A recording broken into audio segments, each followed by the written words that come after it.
One thing the pandemic showed us is that if you force thousands of companies to think differently in the space of like a week, they will pivot and they will make it happen. Why can't we just do that for everyone? Why can't we do that for people who have different ideas of how work should be performed? Welcome to The Defense Never Rests with Morgan and Akins, your monthly dose of uncommon sense about all things legal and some that are not. Hey everybody, welcome to The Defense Never Rests. I am your host, Trisha Baxter. Today's topic is a tough one. It's really what's going on in the world right now with George Floyd and the riots and the protests and the underlying racial injustice. What happened to George Floyd was horrific. I mean, we watched a man slowly die before our own eyes on national television at the hands of someone we are supposed to trust. I don't even know how to process that. I've been silent since, not to my friends and family. They all know how I feel. But I've been silent publicly for the most part on social media, which is unusual for me. I'm pretty big on LinkedIn, but I've struggled to put out what I feel into words in a way that doesn't sound like a load of BS. So rather than do that, I decided to do a podcast. I feel like I can do a podcast authentically. You can hear the tone of my voice. You can see my gestures. And I've had several people over the past couple of days kind of give me words of warning about doing a podcast like this. Stuff like, this is a business podcast, talking to clients, potential referral resources. You may risk alienating them. There's some of the topics, comments that I've gotten, and I get it. And to that, I say this, yes, that is definitely a risk. But I tend to give our clients, potential clients, referral sources, our listeners, way more credit than that. Maybe that makes me naive because most people I know want to know what they can do to help. They want to be part of these conversations too. So bottom line, we need to have a dialogue, a real one. And we have a podcast. So to not talk about what's going on just didn't seem authentic to me. And that dialogue should be driven really by diverse individuals. So that's what we're going to do today. Joining me are two phenomenal guests. First up is Alexis Robertson. She is the Diversity and Inclusion Specialist at Foley and Lardner in Chicago. Her second time on, she is back by popular demand. Alexis Robertson, welcome back. How are you? I'm good. Thanks so much for having me back. So we got on a podcast. We filmed a podcast about diversity and inclusion about 2 months ago, and it went live about 4 days before George Floyd died. When this happened, when the film came out, the footage of George Floyd came out, I reached out to you and I said, I would love for you to come back on and kind of talk about what's going on. And you instantly and very humbly said, I'm happy to do that, but I actually have a guest that's better at it. And Michelle Silverthorne is who you suggested. And I looked at her and you reached out and you got her on. And I was so thankful for that. Michelle and I both were like, we want you on too. So I'm happy that you're joining us for a second time. Your podcast episode, I think I told you today, is the second fastest growing. And that was before all this happened. So I'm so happy that you're back on. You're such a hit. So welcome. Oh, thank you. So you introduced Michelle to me. Why don't you tell our audience how you know her and bring her on in? Well, I thought it was important to bring in Michelle for a couple of reasons, because we've talked about my background and what I currently do, which is I'm Director of Diversity and Inclusion at a law firm, just one law firm. Whereas Michelle is an outside consultant and diversity expert who's really working to help numerous organizations and law firms in general about diversity, but also highly in demand at this time. I personally know Michelle because we both went to the University of Michigan Law School. Go Blue. So I think Go Blue, exactly. So we became acquainted with each other there, but after that, just both being in this space, we've gotten to know each other quite well. I think consider each other to be pretty good friends, and she's a tremendous resource. So I will let her talk a bit more about her background. I think I covered mine in the last podcast. Maybe I should recap it, but yeah, Michelle's an awesome resource, and I'm so happy we could have her here. Well, welcome, Michelle. Welcome to the podcast. Thanks, Trisha. I know Alexis didn't mention, but you did say very briefly that you thought I was better than Alexis, and I really want to go back to that as the truth of life. But it's true. No. It's true. She's in demand for a reason. The hierarchy of Black diversity professionals, Alexis. It's like the Hunger Games of us. No, really, thanks for having me on. I practiced law for many years. Alexis and I graduated around the same time. She graduated about, 6 months before I did. And the reason I left large law firms is because I was tired of the BS. I was tired of being told that people who look like me are the reasons that Black lawyers don't succeed. And the issue is me and something to do with me and has nothing to do with the workplace that we are in. So what I wanted to do was really have those hard conversations about what does it mean to be Black? And by extension, what does it mean to be a minority in a large law firm where it is so easy for us to be creative for our clients, but it is so hard for us to be creative for change among ourselves. And how do we create that change and how do we sustain that change? And it's been a tough week, and I will talk about that in a sec. But for years, I have been trying to tell people that we need to stop making the business case for diversity. We have to talk about how people matter and how individuals matter and their lives matter. And that's why we want them to succeed. And if anything else, after this month, I'm hoping that I will never, ever have to convince someone of that again. So thank you for having me on, and let's have a conversation. Yeah, and I think that's the most important part, is just to have not the most, it's the first step, is to have the conversation. And I'm so looking forward to get educated myself. Yes. So Michelle went to Princeton for college, the University of Michigan for law school, but also grew up outside of the United States. And so in our friendship, as we've gotten to know each other, we agree on a lot, but we bring two different perspectives. I am African American, and that my origin is that of essentially slavery in the United States.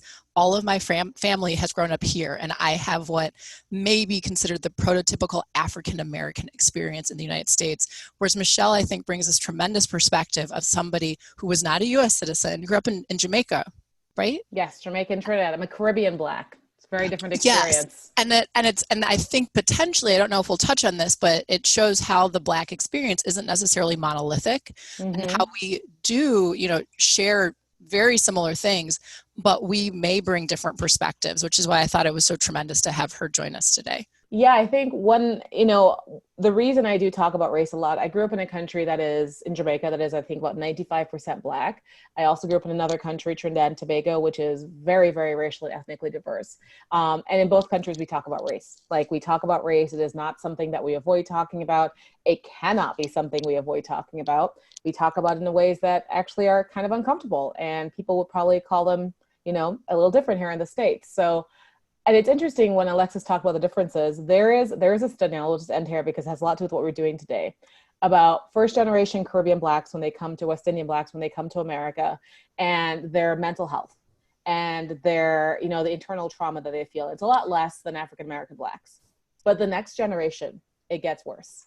And then the next generation, it gets worse. Because as we go from generation to generation, as we stay in this country, we are incorporating that racial trauma as well. And that racial trauma is real. If you want a way to measure it, you can measure it by comparing West Indian Black first generations to West Indian Black third generations. And that is what we are talking about. We need to understand how that racial trauma affects people, how it excludes people, how it isolates people, and how in this country it has killed so many people. So that's a conversation I'm hoping we have now. Well, I love your two different perspectives coming to this, right? And not all Black women share the same perspective. So I think having you come on here and have that different layered approach, I think is great. Well, let's jump in. What was your very first thought when you saw the video of George Floyd? It took me a long time to watch it. We live in a society now where you can mistakenly run across someone being murdered without having agreed to view it, because people share everything on Facebook. And I have not watched the full Ahmaud Arbery video for that reason, but for some reason I hit a point one evening where I was like, I'm going to watch this. And it's very difficult to watch. I mean, you really do watch someone go lifeless. And I will point out, Trisha, and not at all to say anything negative about your intro, but when you first raised this, you mentioned that Mr. Floyd died or passed away. I know. And you're absolutely right. You're absolutely right. And I caught myself. It's very hard for us to say when he was murdered, but that is what happened. We've captured a murder on film. It was by no means one of the first that's been captured on film. I'm certain it's not going to be one of the last of, an unarmed Black man or Black person by law enforcement. But it's very difficult to watch. I think you're watching life essentially leave someone's body, and I'm not a doctor, so I don't know his technical time of death, but that was how I viewed it. I found it very difficult, completely unjustified. But for whatever reason, I was able to make it to the end, and I don't do that very often anymore. And that's important for me to stress, because these types of videos, happen a lot. Yeah, I agree. I've watched, gosh, I don't know, 7 of them. And the thing is, I remember every one of them. I haven't finished George Floyd's. I'm going to be honest, I can't. I have tried 3 times in the last 4 days to do it. Maybe tonight will be the night where I can finish it, but it's hard. And I imagine what it must have been like to be the person holding that video camera, to holding that phone. I don't remember her name, but the one who was very brave to do that. It is traumatic to do that. It is traumatic to be the witness to that, and to know that if you try to intervene, if you try to say something, you will be the person who that anger and that violence will be turned to next. And so I have nothing but admiration for that young woman. And she has been harassed and terrorized and treated like crap for the past 2 weeks. And so I just wanted to acknowledge her as well. Really? I did not know that. She has been. I wasn't aware of that either. She has been asked, why didn't she intervene? Why didn't she do more? How could she just stand there and watch a man die? And I can understand what she did, and I can understand how she did, and I can understand how it makes you immobile. And I will say I don't know at what point in the video, but you do eventually start hearing bystanders just yelling that he's saying he can't breathe, he can't. And that is where, I mean, I know we're going to work to unpack this, but it's very hard for me to understand the mindset at that point of law enforcement, given that they're being notified repeatedly over many minutes. So that it adds to why it's very, very difficult to watch. Well, I'm with you on that. And I'm not trying to diminish it by moving on, but I do want to get to the larger picture here to have that discussion. Can we talk about the source of the anger that is underlying everything that's going on right now with the protests and the riots and the reactions? What's the source of that? I mean, for me, the source of it has always been the devaluation of Black lives in America. And it has long been the devaluation of Black lives in America. And, I mean, when I started this work would have been, 2012, 2013, when I started this. I remember exactly where I was in 2013 when Trayvon Martin, the jury came back on his life. And I can remember it because it was about a month after I became a U.S. citizen. And then to listen to a jury of my newest peers telling me that this Black boy's life didn't matter. And not only that, to listen for the past year on everyone, all the pundits and the media and the defense counsel, all just saying that, you know what, he deserved it. He deserved to die. And then what happens after that? The many, many, many, many murders that we have witnessed and had seen videos of, realizing over and over again that, your life, it isn't as important as mine. And we have used our police force for too long as a way to keep what we say law and order, right? But it's also a way to continue to dehumanize people, to dehumanize especially poor Black people, because let's be realistic, what we're also talking about. We are also talking about poor Black people.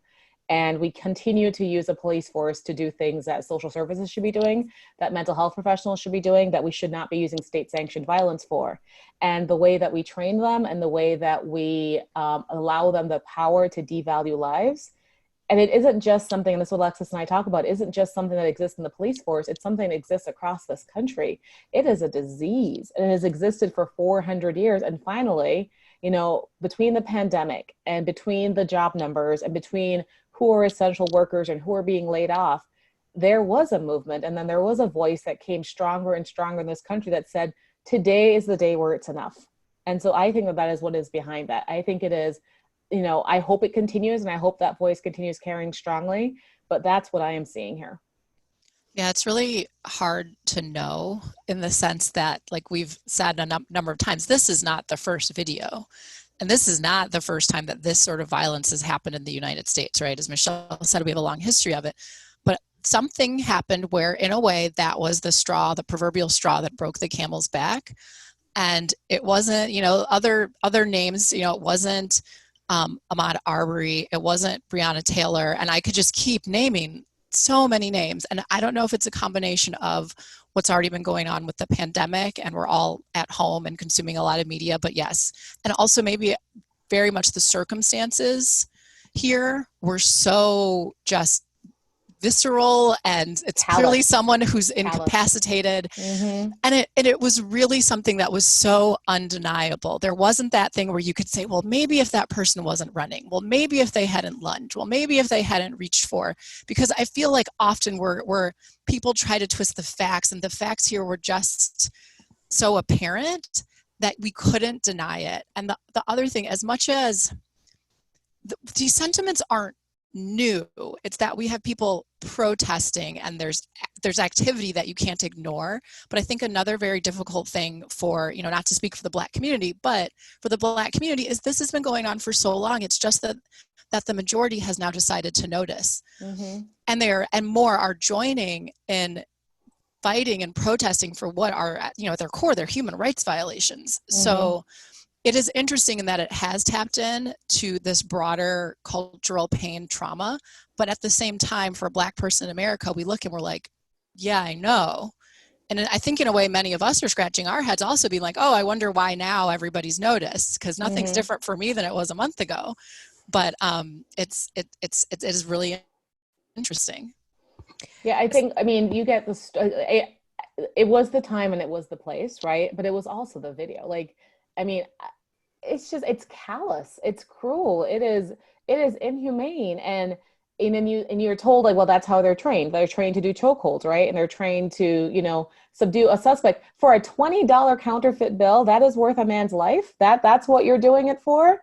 Because if that's the case, then you tell me, what does it take to be innocent as a Black person in America? Like, what does it take? At what point does my life actually, is it of value to you? Like, I am eating Skittles walking home, and that's not valuable to you? I'm playing with a BB gun. I am sitting in my car reaching for my wallet. At what point am I perfect enough? Like, at what point is anyone perfect enough to not be, exposed to that lethal violence? And that is what I think, between the pandemic, between this whole, it being an election year, our tensions are raised, our protests are raised. And I think having white colleagues and white friends realize that this is the cost of privilege. Like, you can live in this privilege your entire life, and without recognizing how much it hurts other people for you to have it. And I think finally we are recognizing that. Do you see, when you take a look at the past 2 to 3 weeks, is this bigger than what you've seen before? Or is this, like, the reaction fall in line with the other reactions that you've seen? Oh, this is definitely bigger than what our country's seen before. I mean, we have to throw back to the civil rights movement to the 1960s. In that case, yes, we've seen it before right. at that level, but there's definitely been, other protests. I think for a lot of people, Ferguson may still be relatively fresh in their mind. And there may have been some other, protests at the time, but nothing on the level of, I think it was 140 US cities and also globally. This is definitely at a different level in terms of the outcry and the response. I wasn't alive in 1963, so I don't know, like, were there white parents talking to their children about race and privilege? Were there Black children speaking up at 12 years old about what it feels like to be Black in America?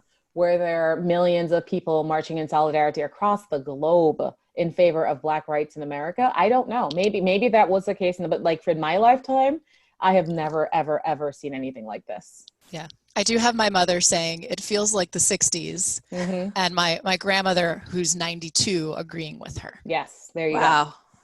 That's pretty powerful. And the other thing that I've noticed, I've never seen this happen in the prior, when videos like this have hit the media, because not that they don't all hit the media, but when they have, I don't remember so much of focus being on white privilege. And I think mm-hmm. that's what I see differently now is, all right, let's not just talk about the Black culture. We have to talk about the white privilege. So mm-hmm. I think that's maybe new. I don't know. I've seen a lot more. Yeah, you spend Lex and I've been in this for a long time, right? And you try, you know how to get people to talk. No one is going to change unless they change their own minds. Like, you cannot force a single person to change unless they are legislated to change or unless they willingly change their mind. That's the only way. Like, everyone talks about Mitt Romney's Black grandchildren, right? Granddaughter, I think it is, right? That's so he marches in favor of Black Lives Matter. But, like, you can't, someone's going to change their minds after a very long and a very prolonged effort to explain to them, this is what white fragility is. This is what white privilege is. This is what it talks, when we talk about talking about your own whiteness and your own identity, that's what we're talking about. And so you have to think about, it's not just this moment, it's also all the other moments before this moment that led up to this one. It's like, you know, the kid with the dam and the finger in the dam in Holland, right? It's one and another and another. It's Katrina. It's, you know, it's everything that showed via video, it's Beyonce in Formation. It's all these cultural moments that showed Black people are here and we are angry and we are speaking out, and please examine your own life and your own privilege and the benefits that you have. It's your segregated schools. It is the pandemic differential for COVID-19. It is all of that over and over and over again. And then finally, at some point, you are a white person who looks at your spouse and says, we need to talk to our kids about race. And gosh, to actually have to get to that point, think of how much work had to be done by other people to get you there. Yeah, I mean, that's such a great point. Well, let me pivot the discussion to, let's do a deeper dive. And I'll just start it out with 2 examples or stories that you guys have told. Michelle, I loved your story about the nanny in the park on your TED Talk. I thought that was, I was like, I get that. Like, and Alexis, that's why I tell it. Yeah. And Alexis, I loved your Pitbull versus Lab post that you did on LinkedIn. And it seems like it is the implicit bias that we should probably start with, or if you want to start somewhere else, we're happy to do that too. But that's how I feel like we should start is, what is it and how do we rip it out of our culture? So here's the thing. Yes, there are things we should be doing in terms of donating money, in terms of public policy. I'm really not here to opine about that. I am not an expert in legislative policy. So let's acknowledge those are very real things that we need to be advocating for, but we're going to set that aside for a moment. Something that, and not to completely speak for Michelle, but to speak for her a little bit, that Michelle and I do as diversity and inclusion professionals is we do talk a lot about personal responsibility and the role of changing what I will often call someone's default settings, right? Which is what can result in a level of bias. But the thing with bias is we have it ingrained in us across the board in so many ways. So I will say I am biased towards the color blue. I just like the color blue. And black, Alexis, be honest. Yeah, and stripes. I also really like stripes. black. You do like stripes. But yes. But that is a bias I have. If it comes in multiple colors and blue is one of them, that is the one I will choose likely. But I have no need to work to address that bias. And in a lot of ways, bias is what allows us to make quick decisions, right? As humans, we can't be in analysis paralysis all the time. Sometimes you just have to play the script, right? Like, you know what's supposed to happen when the light turns green. You don't analyze it, think of it anew, you just act. But the problem is when these biases affect how we view and how we interact with other people. So I want to first narrow us down to what sort of bias we're talking about. I'm talking about bias as it influences and likely potentially negatively impacts other humans, and how to raise awareness of it. So what we're seeing right now is a much broader discussion about how in the United States, we generally have a system of white supremacy. And I have to pause there because me merely saying that word will cause many people to be like, oh my gosh, are you saying that I'm a white supremacist? And no. Think about how much fewer people that is right now than it was 3 years ago, or even like a month ago. Like, that is how much the world has changed in the past month. But continue. Right. But we just, generally speaking, and I know Michelle can add on to this, we live in a country that values whiteness. And we have systems in place that many would say intentionally were made to protect that whiteness. And even if not intentionally, what they just de facto do is maintain a power differential where those in power, generally so of institutions, of standards of beauty, of the types of Band-Aid colors you can get, of the media you see on TV, it generally depicts white people. And that is, I've been calling it the soup of values in which all of us are raised. So what happens is this is how you got your programming. Your social programming generally values whiteness. And it's for many white people, not all, but for many, it's something that they've never had to look at before because it's the default and operates in the background. You don't even know it's operating. It's like when you call tech at, IT at work and they're like, hold on, let me see what programs are running. And you're like, I didn't know there were 47 programs running. You have no idea until they raise your awareness of it. So what we do is try to raise awareness of the programs and then talk about how to address them. But yes, where I'll start and then toss it to Michelle is that for many white people, they are not aware of how that default social programming, which values whiteness, affects their day-to-day life and how it affects their preferences and interactions with other people. Right. I think so. One of the I love to read books, right? I love books. And I love, specifically, this is where Alexis and I differ. I love fiction books. And the thing with fiction books is that you will read an author, right? Typically a white author.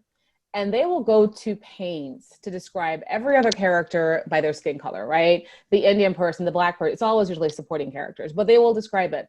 But they will never describe their white character. They will never say the white man with the blonde hair or the white-skinned person, because in their mind, whiteness is the default.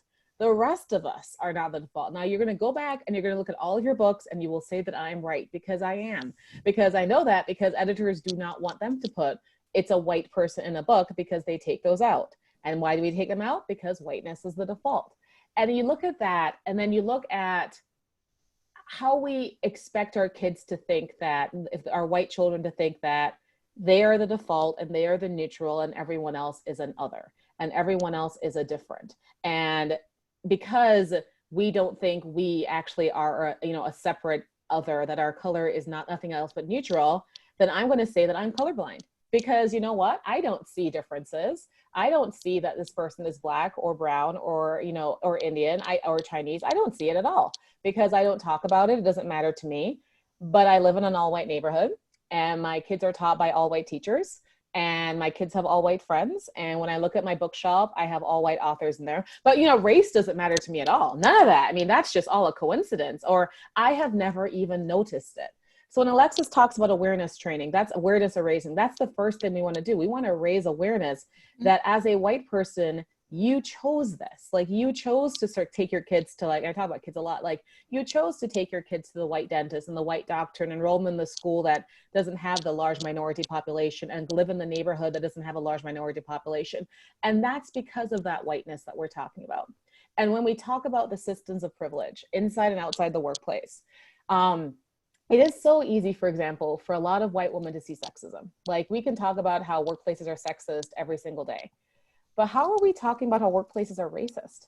How are we talking about how workplaces exclude my value and my culture, and they accept me and expect me to assimilate to I can belong like everyone else? Are we talking about whether a workplace can see a Black man as capable of being a CEO? Considering that I look at the Fortune 500 CEOs, I know the answer to that question. So when we think about whiteness, we have to think of it more as it's a neutral okay, it's a neutral good, it's a neutral nothing else matters. It is harmful. White privilege is harmful. White supremacy is harmful. And it is killing careers and it is killing people. And we need to accept that and acknowledge that if we are going to do the next piece of the work, which is to change it. Right. And then also within that, there's a couple things. So we talk about intentional discrimination. And then we're also in this land of implicit bias or subconscious bias. I like to think, potentially naively, but just go with me here, that a lot of the time, particularly in the workplace, I don't think we're dealing with a ton of intentional, although I'm a former labor and employment lawyer, so I have no illusions that it still exists. But that implicit bias, because the default setting is white, it means even when well-intentioned, you will choose the person who's most similar to you. And so oftentimes, once again, perhaps being naive and overly charitable, I will argue that, and we often call this affinity bias, right? And it plays in different contexts, not just with race, but we're talking about race right now. That in some contexts, it may not even be that you necessarily have a problem with, say, the Black candidate. It's just that you really, really like the white candidate. Because you can't quite put your finger on it, but she grew up in the same hometown. She went to the same college. School. You were in the same frat. And it's these little nudges, these little weights on the scale. And the thing is, everyone has to look at their own behavior. So I certainly have things where I have my own proclivities for a certain sort of person. And often I'll pick on, as an example, the fact that I'm American. So when presented with somebody who's from another country, I may initially have that American, okay, their English is not as good as mine. I don't know, is it worth me asking them? Am I going to be able? And these are things that are hard to say, right? Particularly as a diversity person. Oh my gosh, people are going to think Alexis is biased. But we have to start admitting those. And it's Alexis in me. Is biased. Right. Yeah. It's in me. We all have bias, but it's in me acknowledging my discomfort and being like, wait, why am I automatically comfortable with this person? But I'm sort of, this resume, just the name makes me think she's probably not from the US. Is English going to be difficult for her? Should I even make that phone call? But instead, a lot of times we don't even consider this. We just call the guy. We call John Smith because there are certain subconscious Really? assumptions John about him. Smith, Alexis? That's the There name you you went go. with? My goodness. Sorry. Really? It's terrible. But that is what I do want to make it clear, that we are not just talking about this intentional, I hate minorities. What we're talking about is the little stuff. Like imagine, just like do some thought experiments of a stranger walks up to your door. How do you feel if that stranger is a white man? Do you assume he's a neighbor you haven't met? Do you assume he's, sent by the city to investigate something? How do you feel if that neighbor is a black man?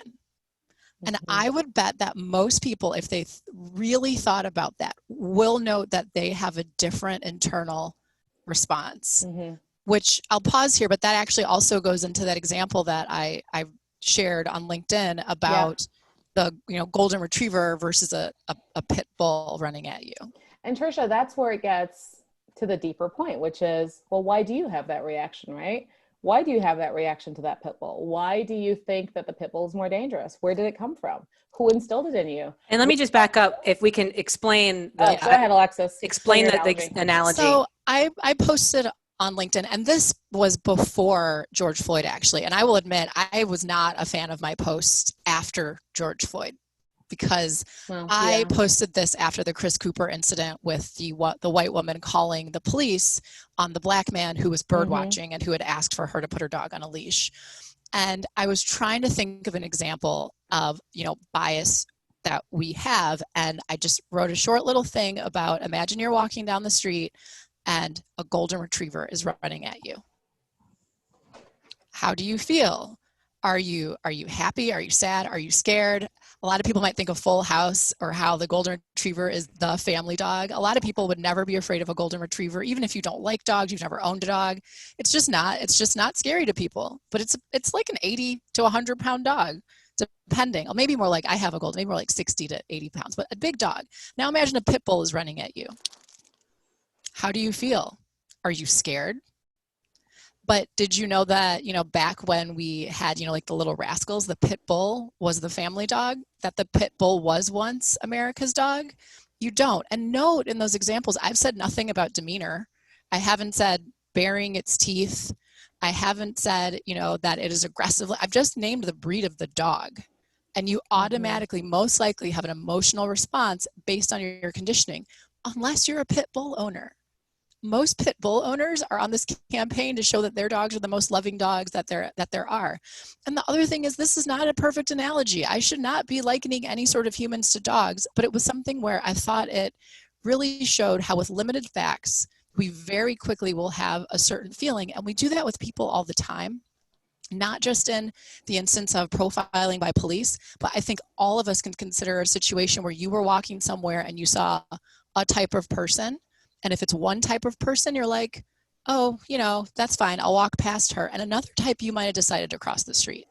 And so we really have to start getting honest with ourselves about the types of people that we feel nervous around, as well as the type of people that we have an affinity to. So we can start raising awareness and then subsequently begin to check that bias. Right. And Michelle, I interrupted you. So yeah, no. So that's exactly the analogy, right? And you can also see why you didn't like that analogy after George Floyd. And so then you do the awareness raising, and then the next step is, what do you do next? One of the reports that have come out that's talking about how we had all this implicit bias training for police officers for since 2013, I believe we started with Ferguson, right? And yet, on a grand scale, we've had a lot of implicit bias training, but how much of a difference is it making? By the way, they've been getting it a long time. My mother used to train police officers in diversity. There you go. The 90s. So that's why I think there's also that, when you asked earlier about why has this happened? We did this, we did this 7 years ago. We had the protests, we had the review boards, we had, the changes. And yet it seems like we're still here, because change does not happen overnight. It doesn't take 7 years. It doesn't take 100 years. It takes a very long time. So my question then is, now that you have raised awareness of what bias is, now that we have done the work, let's talk about structures. And so when we're talking about how you change structures, when we talk about how we change institutions that unfairly benefit one type of people for all of the bias reasons that Alexis said, you have a couple options. You can continue to say, this is why your bias exists, be aware of it, or you can put into place systems that check it for you. And that's what we do. We put into place systems that check biases. We put into place systems that make, life fair. And a lot of the things that we talk about inside law firms, like, for example, because of affinity bias, right? Because of in-group bias, a lot of law firms, including the ones that I used to work for, had freelance. I can't even think of the word right now, Alexis. Assignments where it was just free range. Why can't I think of it? Oh, I can't think of it because you can't think of it. Oh my gosh. You have to go get your own assignment. Eat what you kill. Whatever. You're entrepreneurial. Yes. I cannot think of the word. And yeah, let's talk open about market. That's crazy. It's close to We're that. so close. Free market assignments, right? Yes. We'll go with that. We'll go with that. Right. Anyway, whatever. But like, you go find your own work, right? And the partners can pick who they want to work with. Well, the partners are going to pick who they want to work with, and they're going to pick people in their in-group because of affinity bias. And also because, you know what, they have the biases again. It's not just biases for someone, it's also biases implicit and not against someone else. So what if we didn't have a free range system? What if we actually had structures in place to ensure that every person who comes into an organization, into a law firm, actually gets assigned the good work? And then we measure whether they got assigned the good work, and we measure their success and their trajectory instead of just relying on partners who do not make the best managers to do that for us. Or recruiting. So my in-group bias says, I only like these top 12 schools. And because I only like these top 12 schools or top 14 schools, these are the ones I'm going to recruit from, right?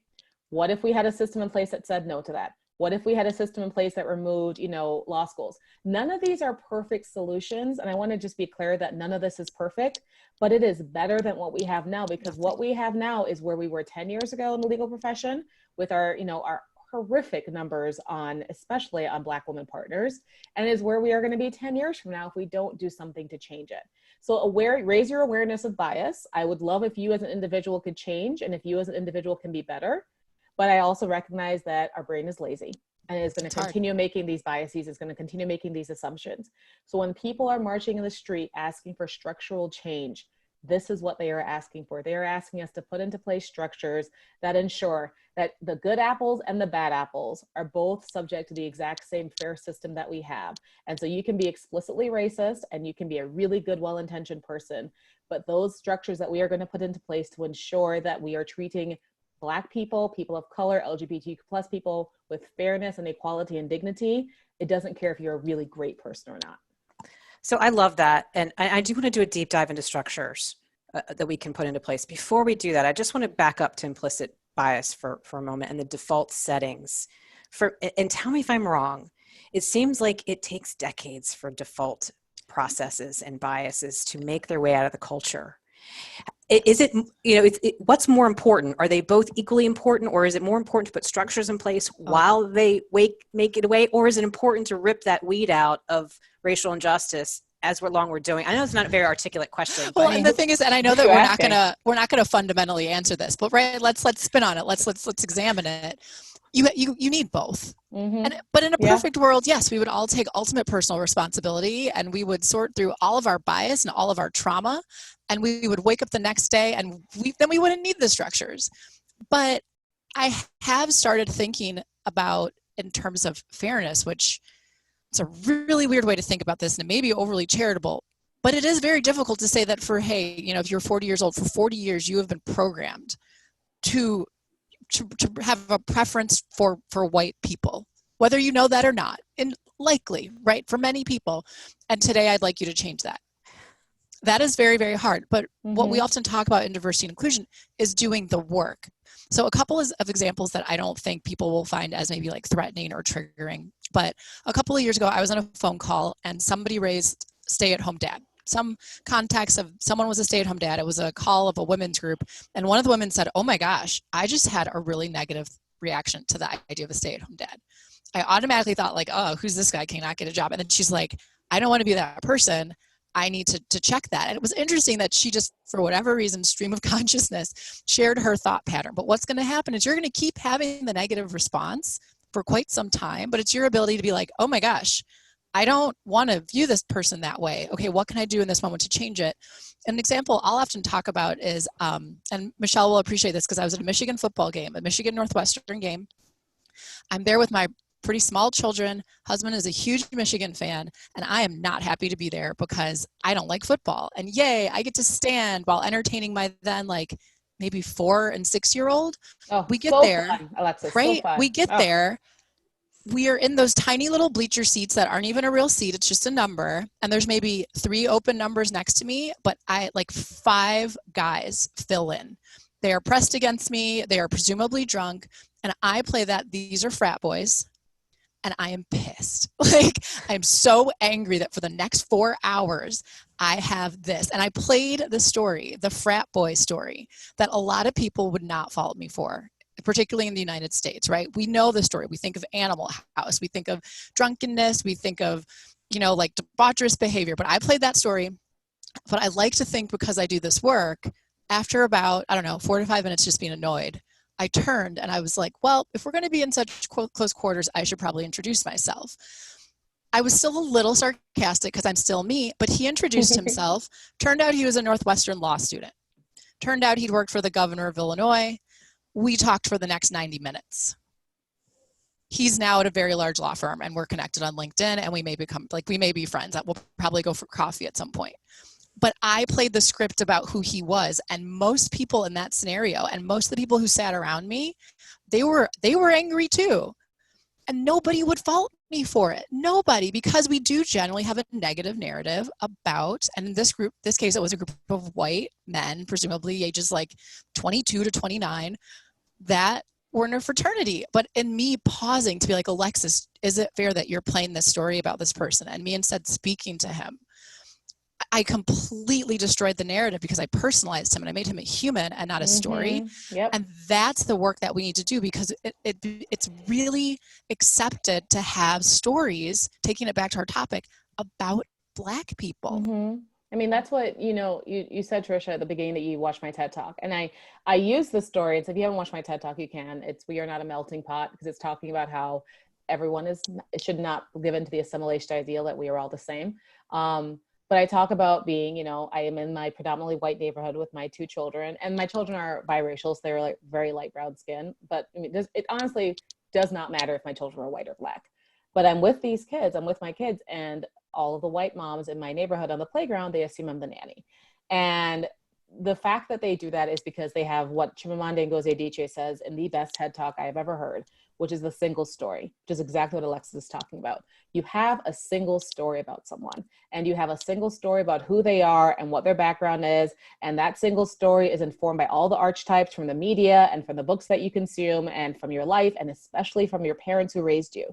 And if you allow that single story to dominate, then nothing will change, because you will only ever believe that single story. And that single story is, those boys who are next to Alexis sitting on that game. It is the single story when you think that, well, it's all the 476 to 500 CEOs of US companies are men. Then when my name is Mike and I retire, and I'm probably going to put into place another Mike to go behind me, and he's going to hire another Mike, and that is the story. It will continue to be forever until you do the work to change it. So to your question about structures and bias, yes, I think you're not going to change a structure unless you either are forced to or want to, right? That's what I said at the beginning. So instead of forcing people to change and marching and having people march for their lives outside, gosh, wouldn't it be great if our legislators actually wanted to make some change happen? Wouldn't it be great if they actually believed that Black Lives Matter and they are of equal value and equal worth? Until they all believe that, and until they continually interrupt those biases that they have, then we are going to keep marching and keep going out there and telling them and forcing them to face up to the fact that the structures that are in place are unequal. And I think that means you want both, and in an ideal world, we would have both. But it takes a really long time, like Alexis said, to get to it takes a long one. time. Well, and also to follow up on what I said and what Michelle was saying, back to what was the term you used, Michelle, for this? It was just the one story. Oh, it was brilliant, whatever that term was. The single story. The single story. Mm-hmm. So back to the single story. The single story is so pervasive that even when you are presented with things that are counter to it, depending on how deeply inculcated it is to you, you will not change your narrative. And so for me, I've had to deal with race in a number of ways in my life. Obviously, I'm, director of diversity and inclusion. I'm a Black woman. I went to predominantly white schools. Like Michelle, I too am in an interracial marriage. But growing up, I would frequently get that, oh, but you're not really Black. You're not like Black. You're really like an honorary white person. And that is a prime example of you are being presented with something counter to your narrative in front of you. But instead of changing your idea, you put me outside of it so that you can maintain, most likely, whatever is a very negative viewpoint of what it means to be Black. Because what you're telling me is, I really like you. You exhibit what I view to be positive attributes. And because you exhibit them, I don't consider you to be Black. Right. And it's not that I can change the story and the narrative that I have of you. It's that, you're just an exception. Yes. And when you're not willing to change these narratives, your ideas, I heard someone great say, when you won't change an idea, that means it's an ideology. And that is problematic. Good. And there are so many times that I think people, well-meaning, whether it be in the context of Black and white or other race, will say, oh, but you're not like the rest of them. Instead of questioning their beliefs about them, that fully epitomizes the way that these biases are created and just how entrenched they are. And if you keep unpacking that, so not only do you have an idea of what it means to be Black, I'm going to presume it's negative, but who taught you that Black, that whatever is even stereotypically Black, is bad? Where did you learn that? Why wouldn't it be okay if I acted, whatever your stereotype is? And so there's a lot of things to unearth there, but I would say that I have had a number of people in my life say the equivalent of that to me in one way or another, pat themselves on the back for it because they have a Black friend, so they can't be racist. Yeah. And not understand that they just told me a lot about their views of Blackness. And in those moments, particularly when you're young, you don't even know how to begin unpacking that because, so-and-so is your friend and you think she was trying. And so you don't necessarily have the conversation.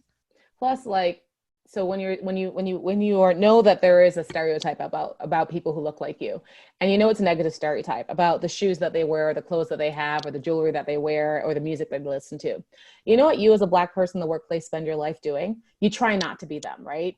You work so hard so that no one ever thinks that you are them, because not that there's nothing wrong with them. And this is something that, if you ever read How to Be an Anti-Racist, it's a great book, but he talks a long time about that kind of racist belief, that there is something wrong with them. And you work so hard to think, okay, if I just wear the right clothes and the right shoes and the right jewelry and listen to the right music and say the right words and never once say ask instead of ask, people will accept me as one of them. And it is exhausting. And then especially what the Chris Cooper case revealed, but like all of these cases reveal, is that it doesn't matter how perfect you are. It doesn't matter how hard you try, because you're still Black. Like, you're still going to be Black. And recognizing that and recognizing how that is not equally valued in many places in this country is what really hurts and what really cuts you down. Yep. So going back to what you said about earlier about bias, and yet we need to, in the single story, and having that single story, and like Alexis said, where did it come from? Why do you have it? And what are you putting into place to counter that? Because otherwise you're just going to have that single story for the rest of your life. Yes. And why are you holding on to it so tightly? And this brings up another thing that I think is actually quite difficult to talk about. And I hope that people are charitable in listening to me say this, but I also found that a lot of times when you're in the majority and you are not accustomed to navigating these conversations, there is this urge to want to throw in the towel. I tried, I said the one wrong thing that one time when I was trying, and I'm done with this. Like, whenever I say something, I'm taken the wrong way. And therefore, and the thing is, back to privilege, like, you actually have the privilege to opt out, that when you are made uncomfortable in your trying to say, I throw my hands up. And I do think, to some extent, the move towards being colorblind, it's I hate to say it, but it's a bit lazy. It means I don't need to navigate any of this. I will see everyone as the same. And then I just don't have to deal with this, because this is not something that I should have to deal with. So enjoy doing what you do. I'm going back over here where I don't have to think about this. And it will not affect your place in society, right? So there's a great quote, I think it's by Helen Coe, about silence is the privilege of the powerful. Because Alexis is right, you can be silent. You cannot talk about this. You cannot address this. I had a friend once who's a white man who said that he had no idea that his law firm had affinity groups. And I was like, how could that be possible? I was like, well, you know what? I get it. Why would he know that there was a Black group, an LGBTQ plus group? Why would he know about any of these groups? Because as a white, straight, abled man, he didn't have to do any of it. He doesn't have to do any of that work. You can go home tomorrow, open up your book, read your newspaper, watch your news, watch your shows, and never think about Mr. Floyd's life. Yeah, these protests are happening, but I still get my paycheck.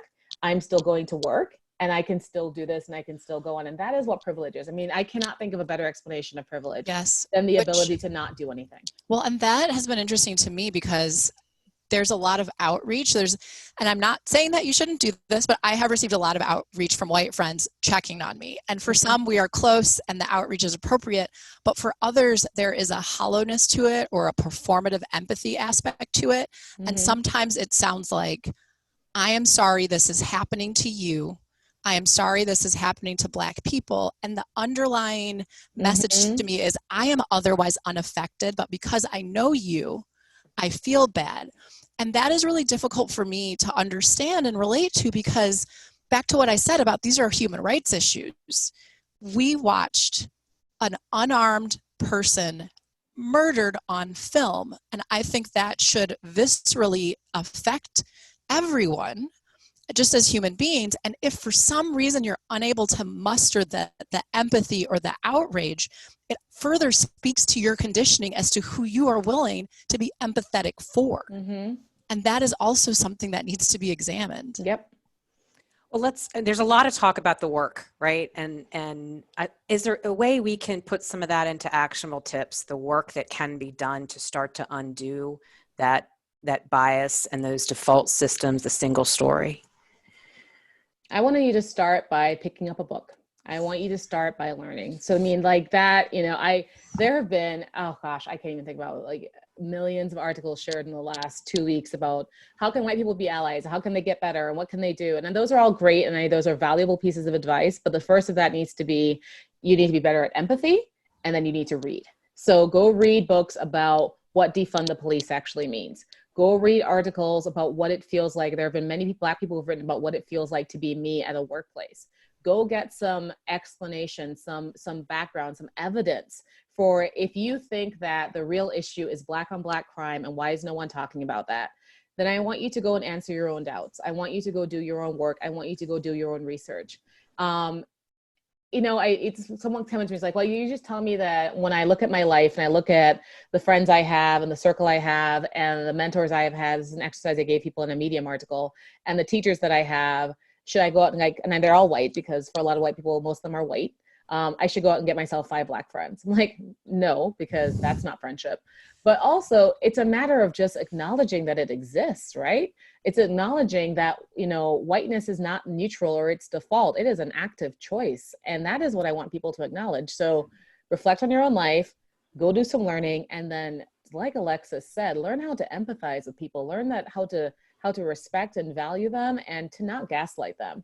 If I'm a Black person in your workplace and I'm telling you, here are the 5 things I'm asking you to do so I can succeed here, and you keep telling me that I am wrong, and you keep telling me that that's not the way we do things here, then you're gaslighting me. So either you don't want to hear what I need to tell you, or you don't want to do the work. So I want you to want to do the work, and then I want you to do the work.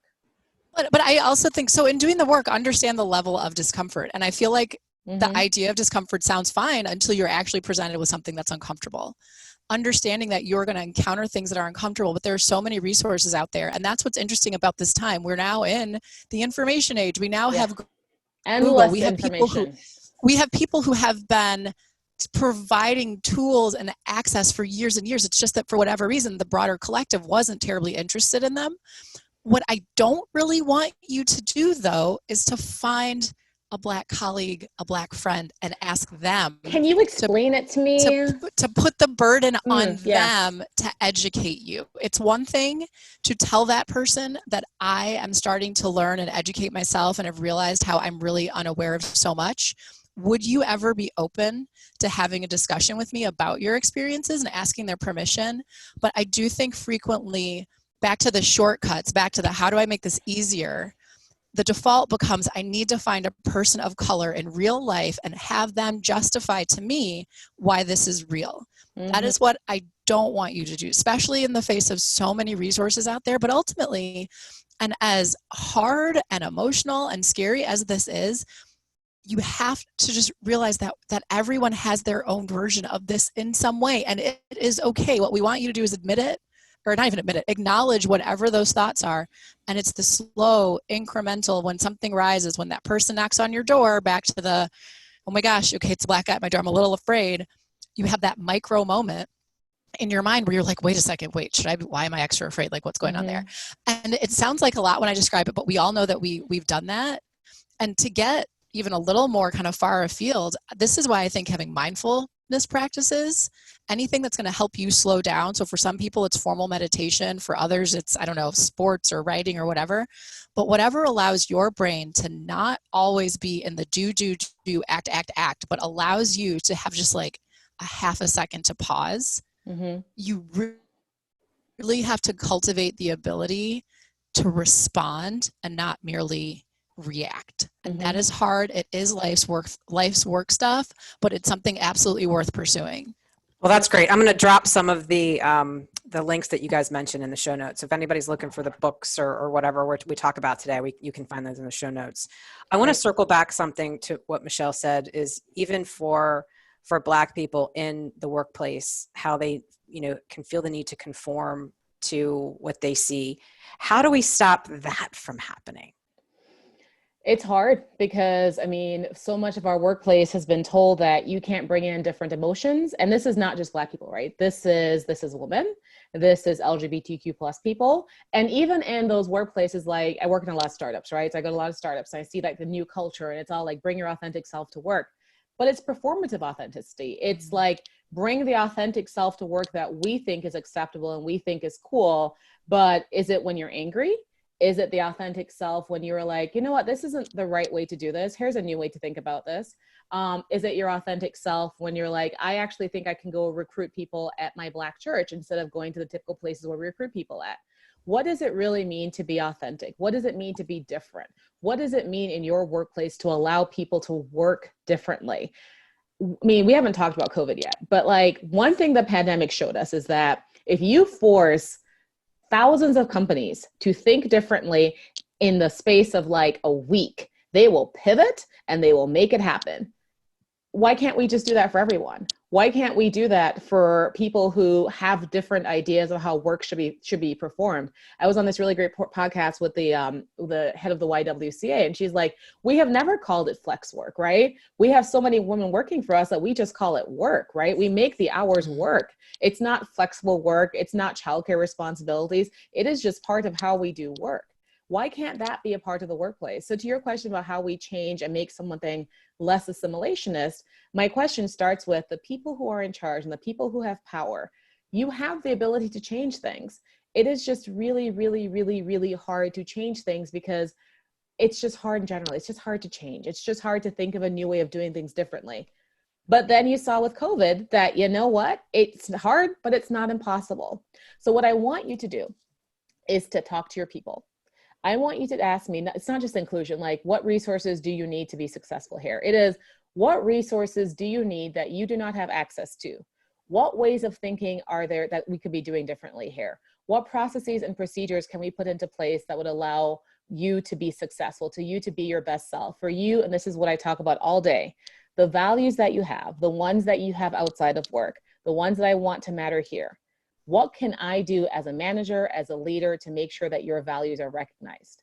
That's it. That's all I'm asking people to do. And it seems like it's hard, but it's really not. If you are a good leader and you're a good manager and you have the ability to do that. And to what Alexis said earlier, it's empathy, it's kindness, it's respecting someone. So, or we could just do what we've been doing for a long time and telling Black and brown people, especially, that if you assimilate, you will succeed. And if you need us to pull up the numbers of the vast numbers of Black and brown people at the highest levels of every single company in corporate America, we are happy to do that, but they don't exist. So let's try something different. When you put it like that, oh my God, it's like, why isn't everybody doing that? Like, I don't know. It seems, because why would you change something that's working for you? Why would you possibly, the reason we changed in the pandemic was because it wasn't working, right? It's not, we can't have people come downtown into their offices. Well, they were forced to, like there was no choice. Yeah. There was no choice. That's what we're talking about. Yeah. There was no choice. So they were forced to change. So, and that's what privilege part of what it is. If you have been benefiting so long, especially if you are a successful, middle to upper class white male in the workplace, and you have benefited from these systems, why on earth would you change them? What is it in for you to change them? So, I can talk all day about why that's why we need to stop making the business case, but the people case. Like, let's talk about people. Let's talk about the people that you are leading. Let's talk about the people who are leaving. Let's talk about the people who you want to talk about how great your company is and how great your organization is. Let's talk about the people who are going to be your clients. Let's talk about the people who are watching you on social media and seeing your performative Black Lives Matter statement. Let's talk about that, and understanding that that is what I need from you as a leader, to care about people and to make people matter. So it's hard. It's not impossible, because we've seen it done. What are some of the things that we can, from a law firm perspective, we can put into place to make sure that we have an inclusive culture, that we are making sure that we're hiring Black women, ethnic, others, and that we are making sure they're advancing? And I know we a little bit talked about that with Alexis, but I want to do that kind of again and see where we are. Should I jump in first? So let's start at the beginning. It starts with where you recruit from. And this is where the conversation, it's a little bit fun in that this narrative has not changed in years. It's just that there's a lot more attention on it right now. Michelle and I did a presentation on this in 2017 called Recruiting and Retaining Millennial Attorneys of Color. And it was actually for NALP, one of their annual education conference. But you have to broaden the pipeline. You have to, was it the definition of insanity is doing the same thing over and over again and expecting different results? So if you keep going to the same schools and you keep applying the same metrics to those schools, and then you keep using maybe that same recruiter, or you keep posting your job in the same place, wherever it is for your new hire to your lateral candidates, and you're not changing it at all, but you're expecting different results, that's the definition of insanity. So in terms of speaking to this moment that we're in right now, you could recruit at historically Black colleges and universities. You can recruit outside of top schools, which I realize, Tricia, when we talked earlier, you mentioned how that, at your firm, it wasn't so much that was the concern, but we talked a bit about how to get information about your firm in front of the eyes of different sorts of people, and how not to rely on only internal referral networks, because those will result in more of the same. So from the recruiting perspective, the first part is doing something differently. But back to the concern about, I think, fear of trying something new, and lawyers we're concerned about innovation because what if I fail? For all of this, you have to commit to this being an iterative process. There is not going to be there's nobody who can point to their organization and be like, we fixed it, do what we did, it's 100%. Yep. So what you need to do is do something. And so for a small organization, it might be that you start with your interview questions, and you actually have standard interview questions asked of everybody that are not just tell me about yourself. Because as lawyers, we tend to just be like, hey, I just read your resume, so tell me about yourself. Maybe that's what you did. Maybe you standardized your interview questions. But there's so many little places you can start. But so in recruiting, it's kind of like the world is your oyster. Just pick one to do differently and see what your result is. And then depending on that, modify accordingly. Yep. I have a book coming out later this year. It's called Authentic Diversity. And it's really to what we talked about earlier about performative versus authentic. What does it mean to actually allow people who are different to be different and to succeed? And so I talk about like the 5 old rules of diversity, which I think don't matter anymore, and we have to stop using them. But then I talk about the 5 new rules, right? The 5 things I want people to do. Like people-centered leadership is the first one. And the second one is something that a lot of my clients just don't do. They don't have their data. Like, what does your data say? Okay, let's pick me as a Black woman. When I started at your company or your law firm, what did I start as? Who did I work with? What work did I get? As I continued advancing in your law firm, compare my trajectory, because eventually I'm going to leave, because almost all of us leave, to say, and the person I like to use in my books is Dave. Compare my trajectory to white man Dave. What was he getting? What work was he doing? Who was he working with? When he becomes an equity partner in 12 years, can you see how our paths differentiated? And if you can't see that, then how will you know what you need to change? How on earth could you possibly know at what points I need different resources or different access if you have never measured where our paths diverge?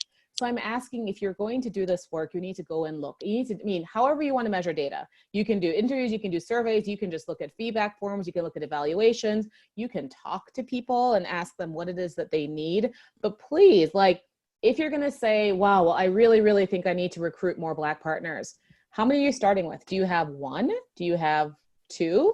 Then if you get to 5, that is more than doubling your number. But everyone's going well, 5 is not that much. It is a lot if you started at 2. So thinking about what your data is showing you, you know, when I get my resumes in and I'm looking at my resumes, which resumes am I rejecting off the top? Which resumes make it past the first level? Once they pass the first level, which resumes actually make it to the hiring committee? Which ones do the hiring committee reject? When they do their interviews, who is rejected again? And what is, I mean, going back to what Alexa said at the beginning about bias, what does all that data show about where the biases are? So that's the second one. And then the third one is what Alexa said about recruiting and where you're recruiting from.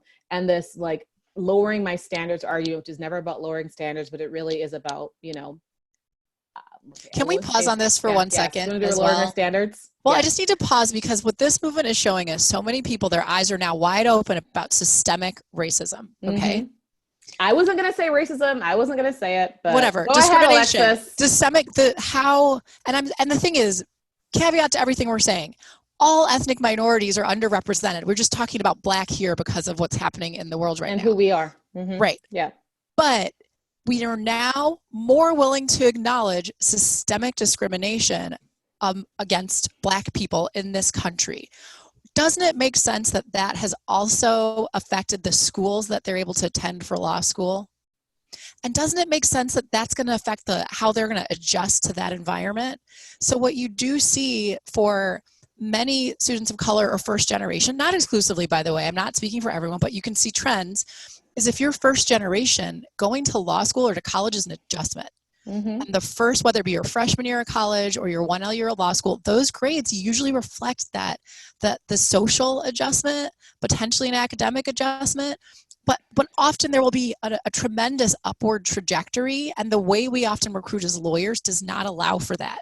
Yes. At all. Yes. And that's really problematic. So it's not a matter of lowering standards, but also a matter of looking at your standards or your metrics.